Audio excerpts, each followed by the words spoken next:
I just want to welcome you to this morning's webinar. We are lucky and blessed to have Richard Citrin here with us, who is an organizational psychologist. He's taught classes for us many times in the past here at the Bear Center for Nonprofit Management.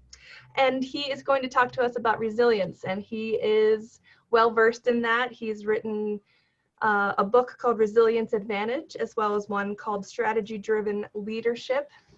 And we're very excited to have him here with us today. I have everyone on mute for now. If you have questions as we go on throughout the webinar, if you could use the chat feature, that would be wonderful. And I will be sure to check everyone's questions. And at the end of the webinar, we can go through those questions and Richard will do his best to answer those. So feel free to use the chat. And I'm going to turn it over to Richard right now. Thank you so much. Thank you, Carrie. And let me just get ourselves set up here. All right. So great to be with you all. And thank you, Bear Center for Nonprofit Management, Peggy Uten and Carrie and Shelby. And my director this morning is Susan Laux. So Susan, thank you for helping out as well. And it's great to talk with you about resilience and my theme of let's fight back. I think we've all been sitting on the couch long enough, and time to start fighting back about this virus. And I think resilience is a great strategy for doing that. So let me share some of our ideas about this. And you know, before this pandemic became too crazy, a little story here. My wife and I were out at one of our favorite restaurants. And I excused myself to go to the restroom to wash my hands. Now we were in pre-crisis mode. We knew we were supposed to be washing our hands. And so I proceeded to wash my hands thoroughly, singing happy birthday. And, you know, I never know who to sing happy birthday to. Should I sing it to myself or should I sing it to my wife or the next person whose birthday I know it is? I'm not sure, but I usually sing it to myself. As I finished that, the towel dispenser was right in front of me. And so I waved my hand in front of the towel dispenser, nothing came out. And I was thinking to myself, you know, here I am trying to practice good hygiene and the towel dispenser is not cooperating with me. And I could see the towels in there through kind of the clear plastic covering over it. So I did what any good self-respecting man would do. And I hit the side of the towel dispenser to get the towels to start moving out. And of course, as soon as I did that, I saw that there was a little crank there on the side and I proceeded to roll down the crank. But before I did that, I had to go back and wash my hands again because now I had touched the crank. And so I think the point of all this is that there are plenty of ways to do battle against an enemy, but making certain that we have the right strategy is critical to our success. And I hope today to be able to share with you some ideas about resilience and how we can win this battle over the coronavirus and the level of stress that it's all creating for us. So with that, let me talk about our agenda. I'm going to be covering 3 broad areas. I want to talk a little bit about the faces of the pandemic and how we experienced the pandemic in our own lives. Second, I want to talk about resilience and crises in general and how I've been observing and speaking with people about how all of us are I think experiencing this crisis and where we are in the process. And third, I want to talk about a notion of hardiness and the idea of commitment and challenge and control.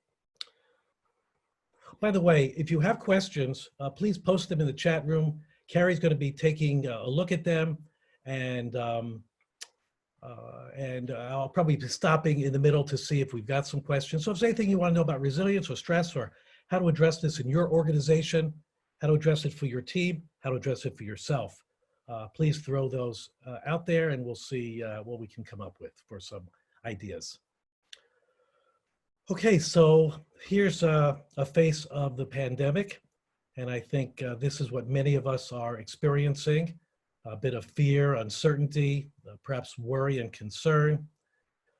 These manifestations of these emotions that we're having of course, are all related to stress and the biological response that is related to our not feeling safe and secure.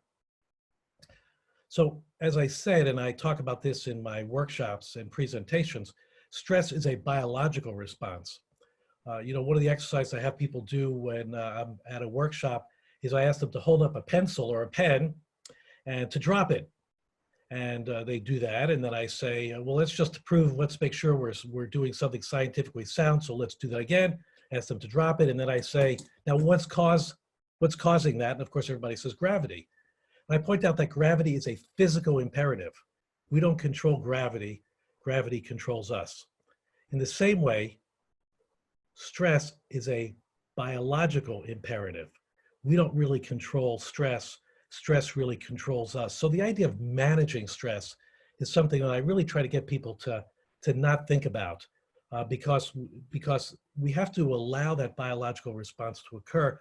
But what is often not stated or recognized is that as quickly as the body creates a stress reaction with that release of hormones, it also creates another set of hormones that are released that work to rebalance the body. So the body is always striving for homeostasis, as you remember from your college and perhaps high school biology classes, this notion of keeping things in balance. And we all talk about getting stressed out. However, the body is also striving to find that balance, and it releases hormones after a stress reaction to try to normalize, and in fact does normalize, brings the heart rate down, slows our respiration, deepens our respiration, which tends to get shallow during that stress reaction, allows blood to flow to the extremities again. In times of stress, blood flows out of the extremities towards the center core so that our body is prepared for the emergency and the vital organs are fueled with enough blood. After that stress is over, our hands start to warm up again. They get chilled during that stress reaction. So, of course, as you know, however, when we have chronic stress that's ongoing, as it is today, where we get little pieces of information every day that kind of changes, upsets our world, it is that kind of chronic stress that is the greatest danger for us because that actually begins to weaken our immune system. And of course, our immune system is what we need to really fight this virus. So if we can't manage stress, we need a different approach. And that approach to me relates to being resilient. So let me just get my slides going here. And here we have a picture of resilience, which is our amazing Greater Pittsburgh Community Food Bag, staff and volunteers loading food into people's cars. This is resilience, which is our biological response that demonstrates our need and desire to bounce back, but even more than bouncing back, bouncing forward. Now, resilience is also hardwired into us. Sometimes people will say to me when I talk about these resilience programs, can you help me build my resilience? And I point out we don't have to build our resilience. Our resilience is already hardwired into us. It's that desire, that goal to survive and thrive, not just merely to survive, but to really go beyond that notion, as I said, of bouncing forward, not just bouncing back. So we want to find ways to strengthen our resilience. And I should also add that, the research shows, and I'll mention this a little later as well, about 40% of the people are just very well built for resilience. It just comes to them very naturally. They look for opportunities, they look for meaning, they look for ways to recover very quickly. The rest of us perhaps not as strong in our resilience. However, it is again built into us, and there are strategies we can do to strengthen it. And that's some of what I want to share with you today. So by the way, in terms of some things to throw out in the chat box, if there's some things that you do to strengthen your resilience that have worked very well for you, go ahead and throw them in the chat box so we can kind of see the kinds of things that you've been doing for yourself, for your team, for your organization, for your family to strengthen your resilience. So I want to talk a little bit about my resilience teachers. And these resilience teachers are really experiences that I've had that have taught me about my resilience. So the first one I want to share with you is about Susan. And I met Susan on September 18th, 2001. You might note that was 1 week after 9/11. It was a Tuesday morning.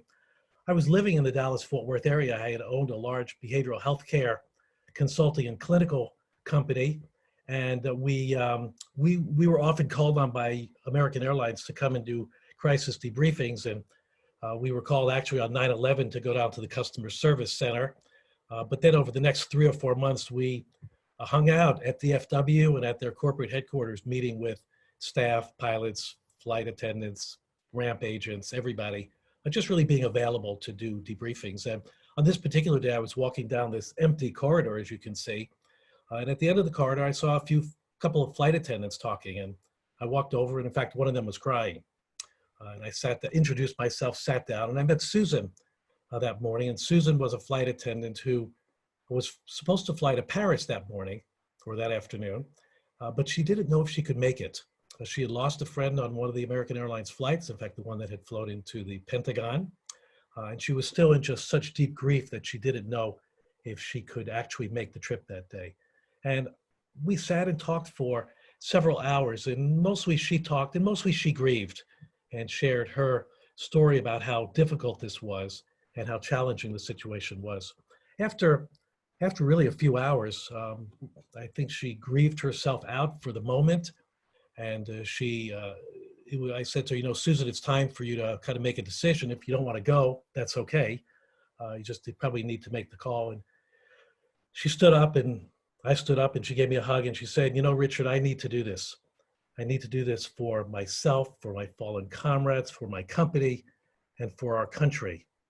And with that, she gave me a hug, and off she went. And the meaning of that for me, the lesson of that for me, was that Susan was doing this for a higher calling. She found a meaning for tapping into her resilience. My second great teacher is my daughter, Corrine. When Corrine was diagnosed with advanced breast cancer at age 40, she did everything she could to live her life as fully as possible. In the hopes of gaining more life, she signed up for an experimental bone marrow transplant at MD Anderson Hospital in Houston.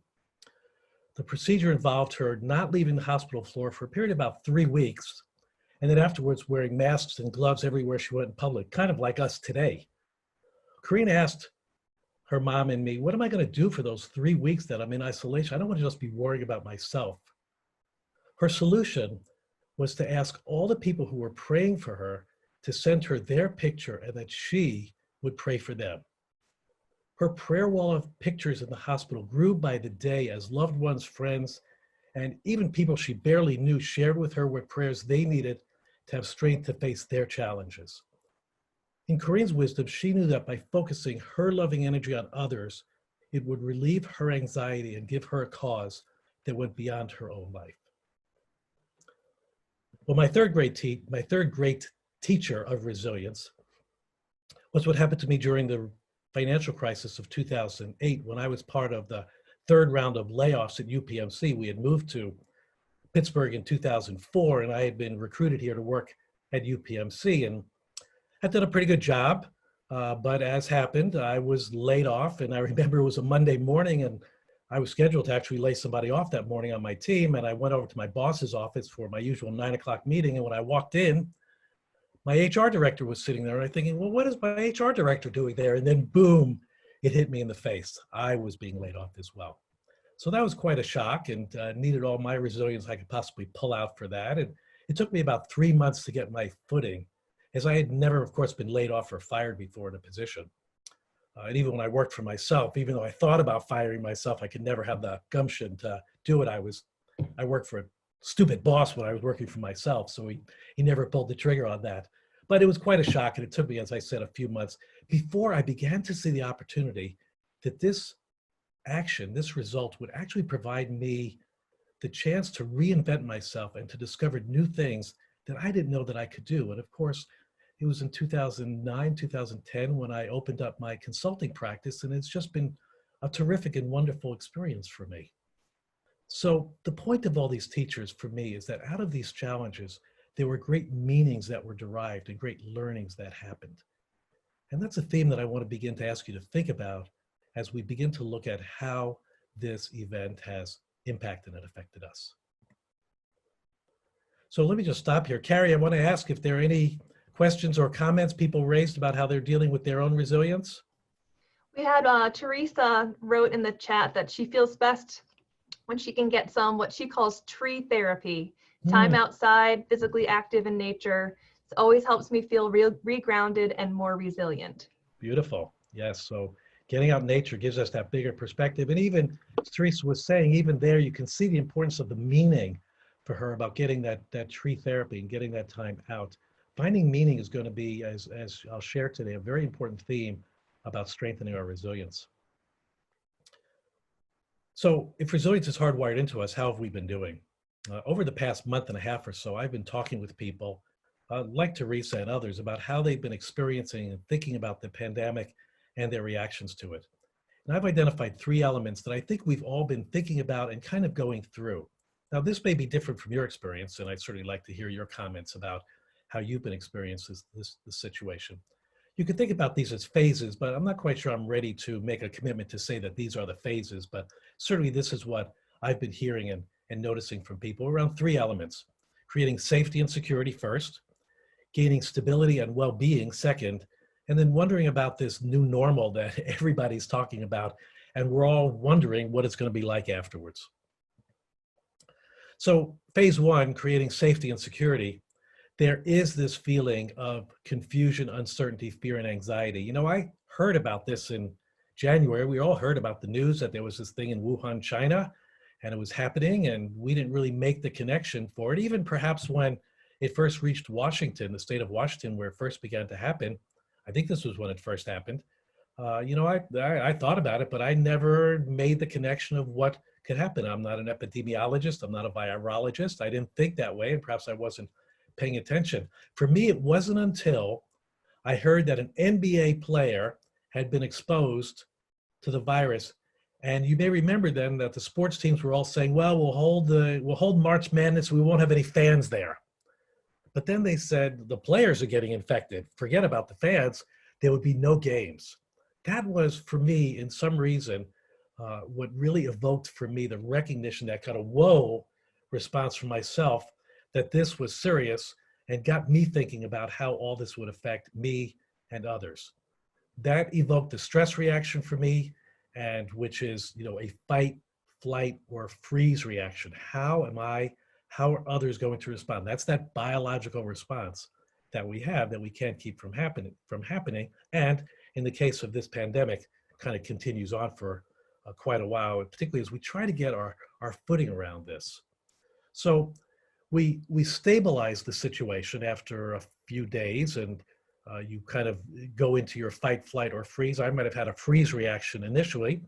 Some people had a fight reaction, and the people who had the fight reaction knew exactly what to do. And the first thing, of course, they did was they went to the store and loaded up on toilet paper, so that by the time I got to the grocery store, there was no toilet paper left. So they jumped right on it, and we knew we had to take some collective actions around what needed to be done.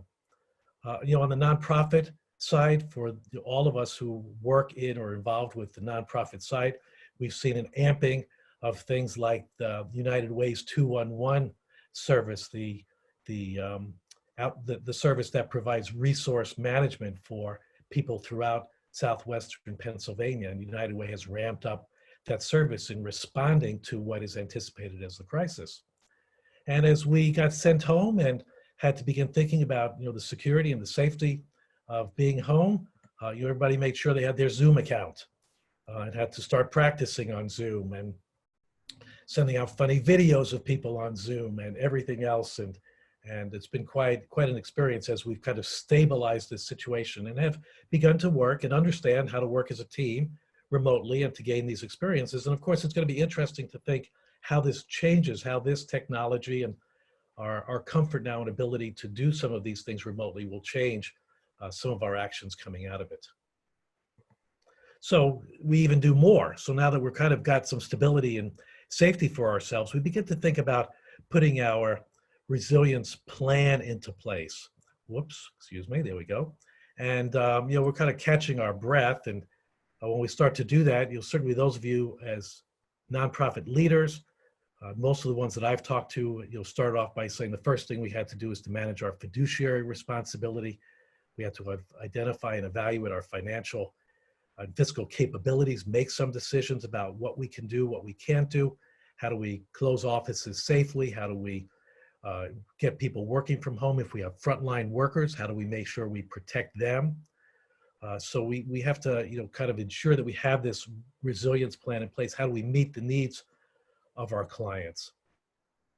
Another thing that we want to be doing is reaching out and connecting to others, like your stakeholders, like board members, foundations, and community leaders. I've got some specific tips about that going forward. But one of the suggestions I want to be making to people right now and emphasizing this throughout is to begin getting your message out into the public square.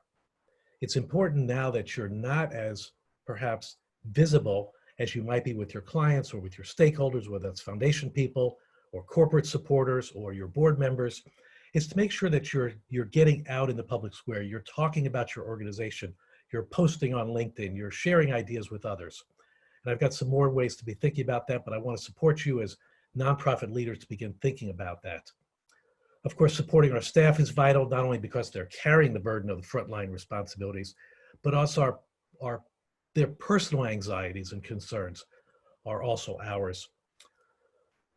Tony Gigliotti from UPMC works up in the Learning and Development Department and heads their Leadership Development Initiative, posted an article on LinkedIn yesterday about the notion of burnout and how, this is one of the things we think about when we think about opportunities. When I do presentations on stress and burnouts in organizations, I do a lot of them, not just now. It often comes down to talking about what individuals can be doing to prevent burnout. This article and Tony's comments associated with it talked about the fact that burnout is now becoming an organizational and institutional responsibility. That it's not just enough for the individual to think about her own burnout or his own burnout. It's also the responsibility of our leaders to be thinking about how am I addressing burnout and the stress and challenges of my employees as well. A third area is around business continuity, and that's all about certainly the physical planning, the fiduciary planning.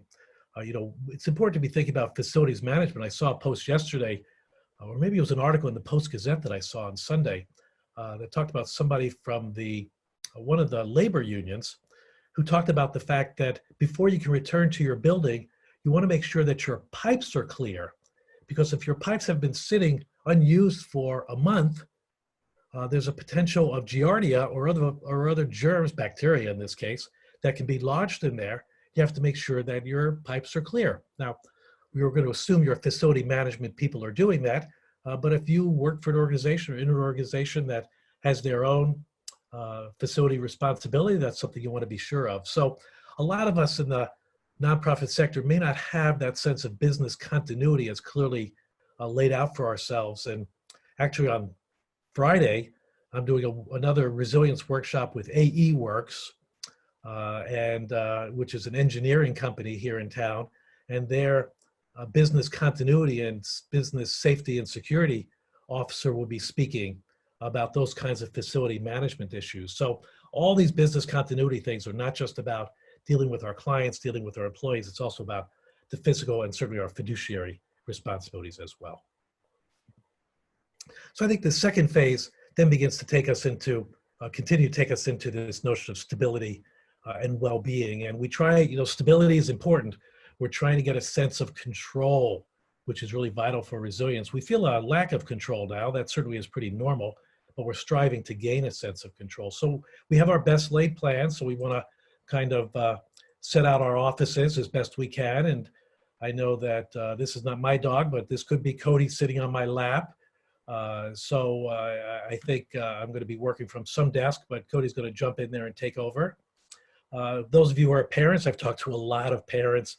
The first week, 10 days, parents had this schedule built out. It was going to be perfect. There you can see the morning walk and academic time and creative time. And that was gone in 7 days. There was none of that. Kids were running into offices and they were doing all kinds of things. I think now it's become a little more of survival mode for some parents, but we'll probably see a kick back in where, again, people will try to strive for some regular kinds of scheduling. Or perhaps it may be associated with your running routine.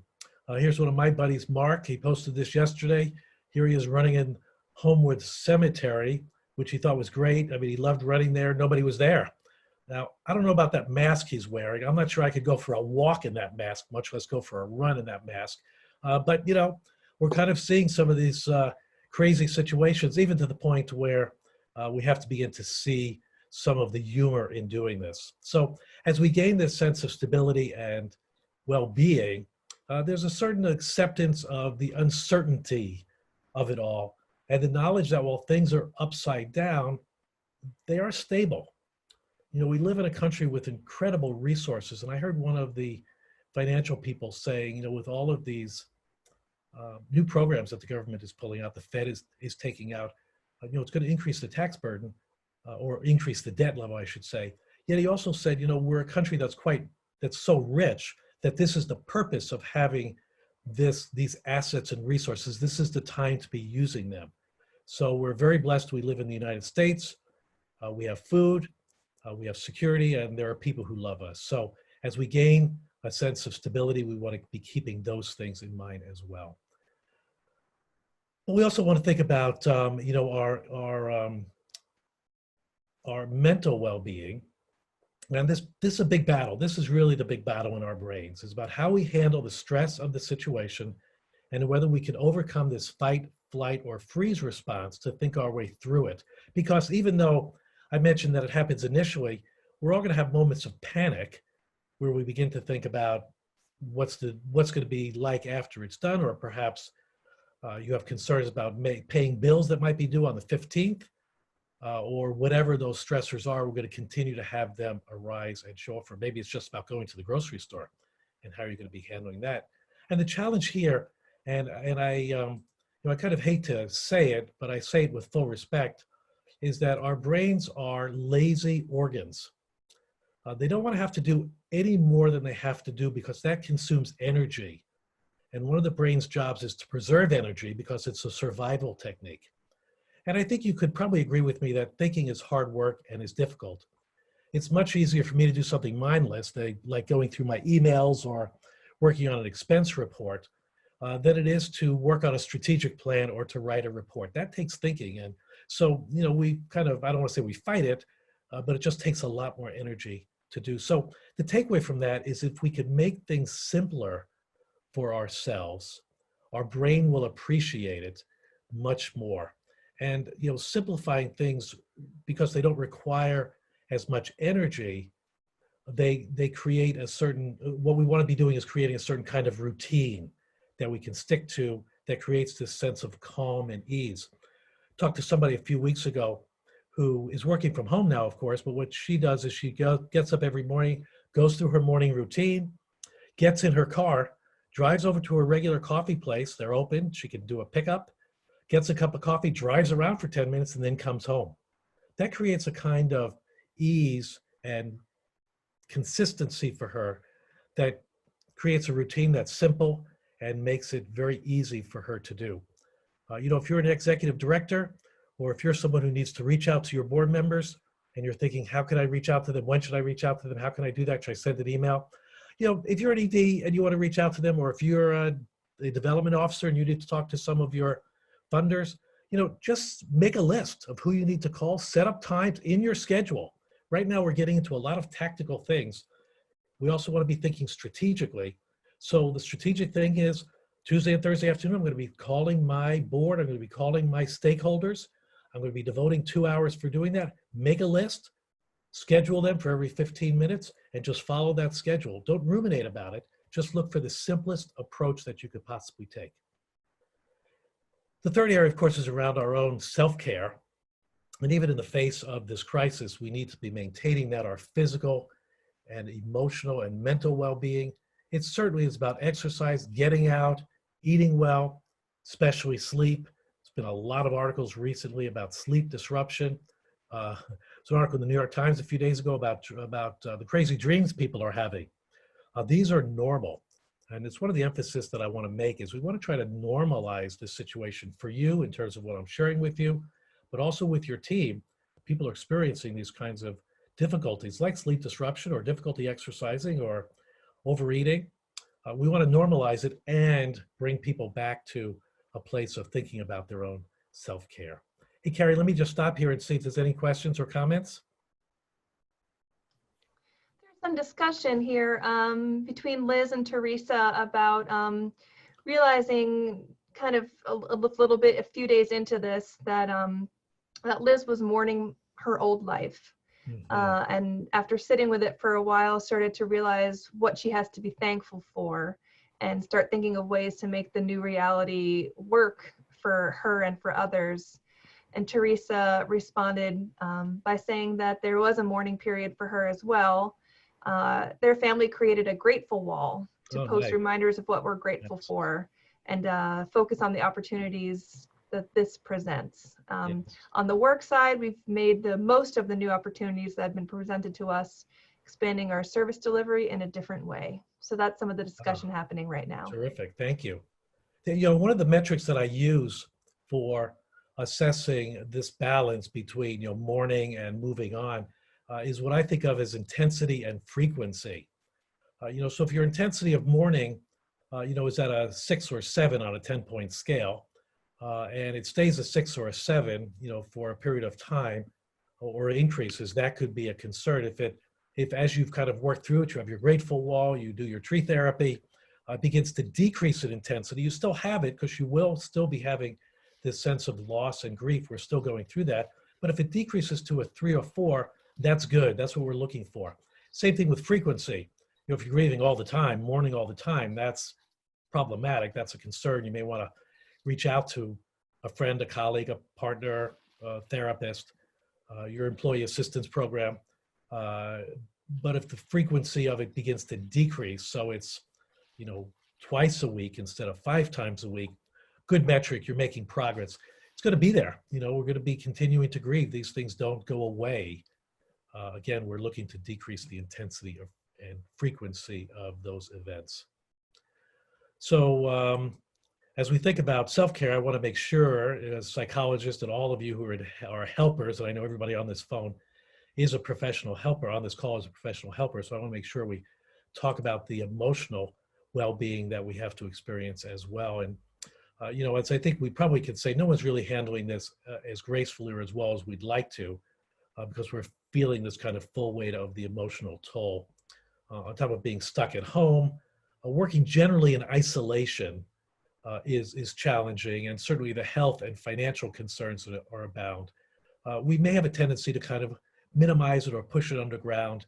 There is a place for denial in some situations. This is not one of them. So again, you want to kind of be measuring your metrics about this. And a couple of ideas on what I think we can kind of do to kind of help us navigate through this. One is to be realistic about what you can get done in situations, excuse me. I like to recommend to people to not make a to-do list every day, but instead make a results list in the morning when you set up, or on Sunday or Monday when you set your list. Think about things that you want to get done, not that you want to do. I think you're familiar with the term, you know, activities versus results. You don't just want to be busy. You want to be getting things done. You know, if you spend your morning just going through email, that may be important. And the importance of that is that the result is that you responded to 10 donors who had a question about something or other, or you responded to, you know, 5 clients who needed some specialized care or service. So change those to-dos into results. It keeps it simpler. It also gives us a sense of satisfaction. You know, this notion of growth mindset, and I know many of you are familiar with that term, it's Carol Dweck's work. It's the idea of looking for growth in opportunities. So we're not just saying, you know, I can't do any better, or this is the way it's always going to be. We're really asking the question, what's the opportunities in this situation? So for your organization, and I mentioned earlier about the focus on tactics versus strategies, all of you, those of you who are in leadership roles within organizations, you need to be taking time out of your schedule to think strategically and not just be focusing all of your time on tactics. Those tactics are easy. Your brain likes them because it's just kind of easy, quick problem solving or challenging kinds of problem solving. Instead, we need to go deeper and challenge our brain to be thinking more strategically. Dial back to perfectionism, number 3. You know, B work is probably okay right now. If you're a perfectionist, dial it down a little bit. I was talking to one of my foundation friends, and she was saying, yes, you know, she's a perfectionist, and she's had to find that she's had to back off a little bit and not focus on doing everything exactly right. Certainly checking in with your employees to see how they're doing and what they need to successfully do their work. I was talking to one of my clients who sent his people home, and one of his employees called and said, you know, she needs a second monitor to get her work done. He was immediately on Amazon, ordered her a monitor. It was like $100, and she had it within 2 days. So make sure your employees have what they need to get things done. I mentioned about loneliness a little bit ago. Loneliness is insidious and is often a hidden problem. It's not just about people who are alone. you in fact may be feeling lonely, if you've not had time to connect with family or friends in person. You know, I have two brothers and I usually talk to them a couple of times a week. We have been, at least during this pandemic. And I didn't hear from one of my brothers for like a whole 10 days. And finally I texted him yesterday. I said, "Are you in the hospital? What's going on?" I kind of realized I maybe overreacted a little bit. Texted me back, said, "No, we're fine." He said, we're very busy doing nothing," he said. So, but that was kind of a little bit of loneliness for me. And I realized that I needed to reach out to some family and make some connection from there. Finally, I think the third part of a realistic and growth mindset is to recognize that even though there is great uncertainty now, it's also time to begin thinking boldly about what you can do to maximize your work efforts, particularly as we begin to think about coming out of this situation. I want to talk a little more about that.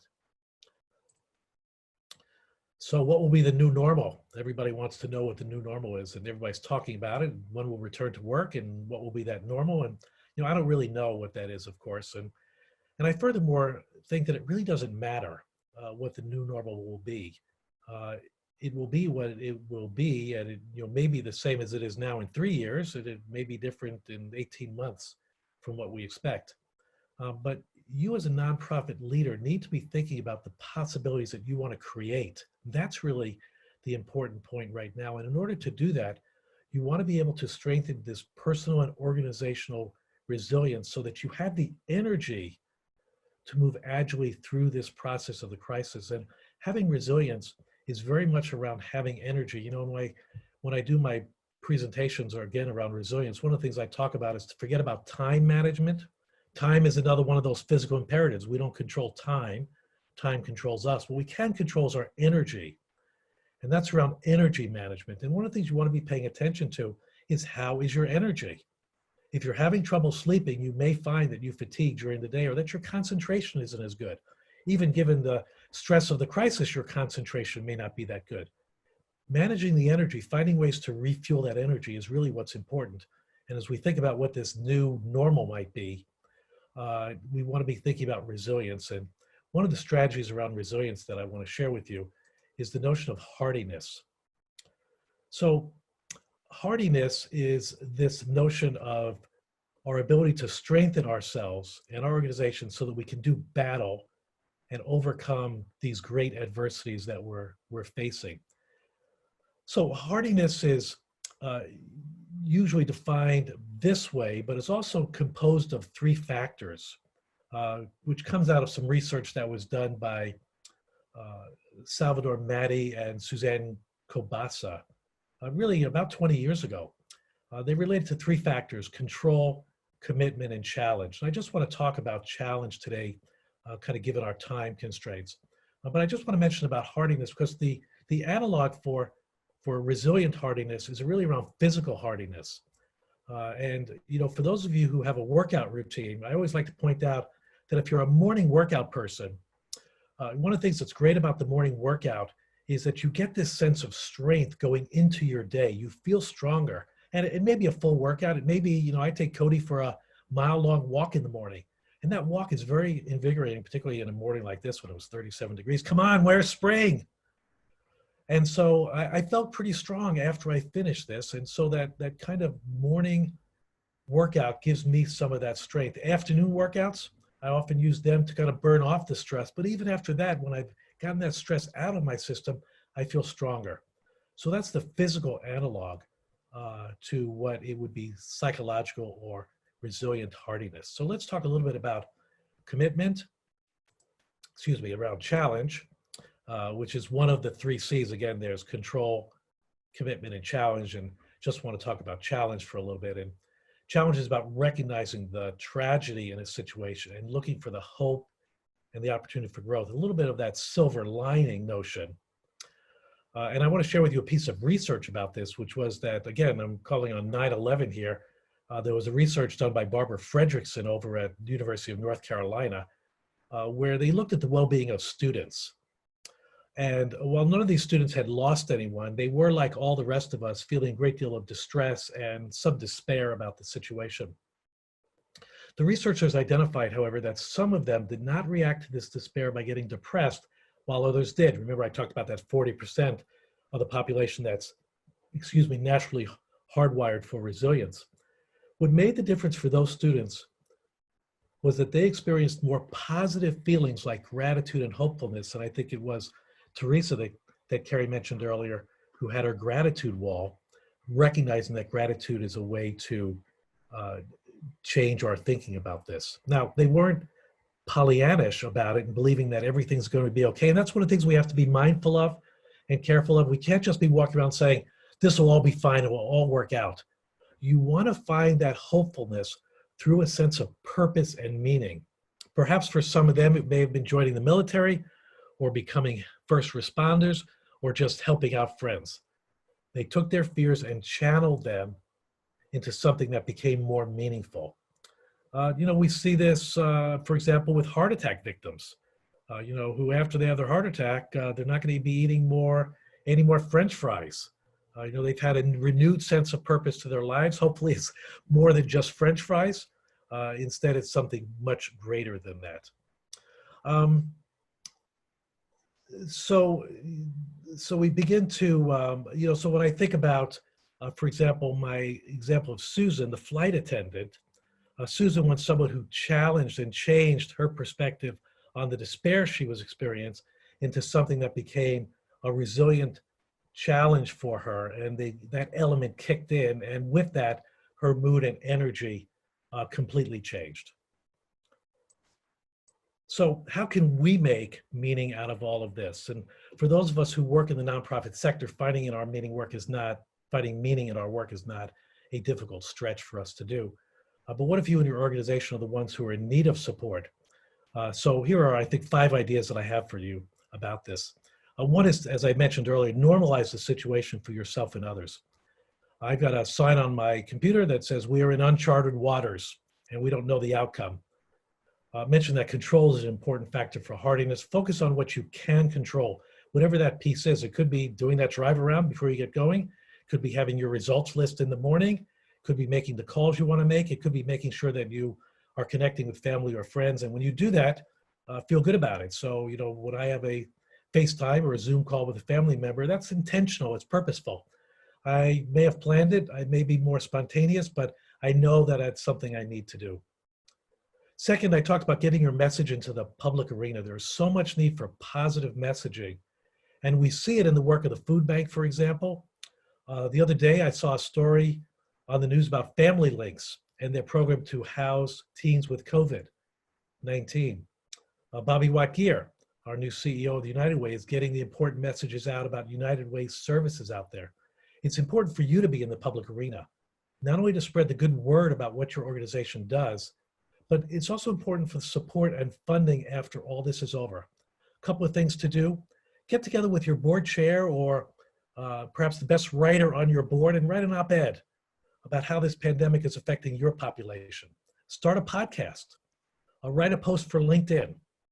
Instead of sending out another email to your board, do a video blog to your board so they get to see you in person. If you're a board member, by the way, call up your ED or CEO. Make that connection. Don't wait to hear from them. She's needing your help now, so make that connection to her as well. Rethink your strategic plan. Whatever it was before, it's out the window right now. You can't rely on that old plan, as that will mean you're coasting. And if you're coasting, by definition, then you're going downhill. So you need a plan that's agile, fluid, bold, and innovative. And I've been having some discussions with organizations about a rapid strategic planning process that I use that can be done very quickly and is agile enough to be modified in 6 months if need be. Connecting with your employees. I've been doing resilience assessments for some organizations, both by phone and by survey, so that organizations can get a feel for what their employees need, how they're responding, and really what the cultural impact of this pandemic is having for your organizations. I mentioned earlier about strategic thinking. This notion of agile strategic thinking is interesting. Lisa Schroeder was on the Pittsburgh Tech Council's web blog that they're doing now every noontime. It's really an excellent webinar. I would urge you to listen in. It's Audrey Russo and the Pittsburgh Tech Council's program at noon. They had Lisa Schroeder on Friday. And she was talking about all the emergency work and funding that's being done by the foundations, which is fantastic, that they're reaching out and providing that support. And you as a nonprofit leader need to be thinking about the implications of that. You may or may not be eligible for some of the funding they have, but what are the implications for that for their fall or spring funding cycle? They may not have a lot of money for that as they normally would for those funding cycles. They may, but what adaptations do you need to be thinking about? That's strategic thinking that you need to be doing now. I think the last recommendation I would make is to be gentle with yourself and others. I was on a Zoom call the other day. People were being somewhat serious in what we were talking about. And at one of the moments, one of the women who was on the call, her 2 kids burst into the room with their dog. They all jumped on her, and it just took it all. She just took it all in. She was gracious and graceful, and I think we all enjoyed seeing her family gather around her. So we're in a place where forgiveness and support for others is really important, and certainly that has to begin for each of us as well. So in summarizing my call to action to each of you is that resilience is hardwired into us. Remember that that's what we want to be focusing on. We want to move away from the stress of situations and focus on our resilience. Resilience is an antidote to stress, so we can use it that way. Finally, or third, I should say, there's a rhythm to how we manage crises. This ebb and flow, this effectiveness, this intensity and frequency of these experiences is important. And finally, looking for the meaning and purpose for your life and organization. And I want to emphasize that if you can find that for yourself and for your organization, you and your organization are going to be in great shape. So thank you very much for joining me. Here's my contact information, but I'm sure many of you know how to reach me. And I'm on, I should be putting my LinkedIn and Facebook and Twitter accounts up there as well, but just Google me, you'll find me. If you'd like to talk about this further, if you want a copy of the slides, send me an email as well. And with that, Carrie, I'll turn it back over to you for any questions or comments you might have. We've got about 12, 13 minutes left before noontime. I just wrote, reminded folks if anyone have questions for you as you close out the presentation to put those in the chat. Right now, we don't have any. We did have a little bit more discussion about expansion of services, some good things there. But right now we are still waiting for any questions for you, Richard. Okay, great, thank you.